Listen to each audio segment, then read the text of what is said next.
Հայաստանի գրողների միությունն իր հյուրընկալ հարկի ներքո ընդունել է գրչակից ընկերներին, որոնք թեև մասնագիտական ծառայության առումով բնավ գրական մշակույթի ոլորտից չեն, բայց կոչումով եւ էությամբ գրականության մարդիկ են։ Վաղուց սպասված հանդիպում է գրողների միության եւ ներքին գործերի նախարարության Երևանի վետերանների խորհրդի անդամների միջև։ Միմյանց շատ բան ունեն փոխանցելու, կարդալու եւ քննարկելու։ Վետերանների խորհրդի անդամներից շատերն արդեն բազմաթիվ գրքերի հեղինակներ են, պոետներ, որոնց կարդում, ասմունքում եւ գնահատում են։ Հեղինակներից շատերն մի ամբողջ կյանք են անցկացրել ներքին գործերի նախարարության համակարգում։ Ծառայությանը զուգահեռ ակտիվ ստեղծագործական ընթացքում են եղել։ Նրանց շարքերում կան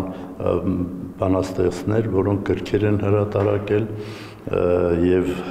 կան մարդիկ, որոնք աշխատում են այդ ասպարեզում, աշխատել են երկար տարիներ եւ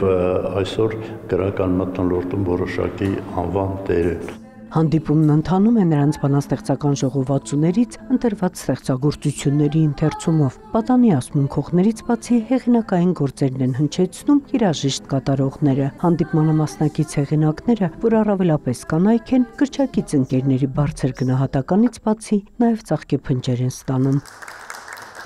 Աննման Շահբազյանը հանդիպման է եկել նախորդ տարի հրատարակված Բարի լույս բանաստեղծական ժողովածուով։ Պաշտոնաթող մայորը նաև տասնյակ հեղինակային երգեր է գրել։ Ոստիկանի քայլեր հայտնի երգի հեղինակն է, ասում է, վետերան է, պոետի հոգով։ Ճակատագրի բերումով դարձանք բանաստեղծ երգահան։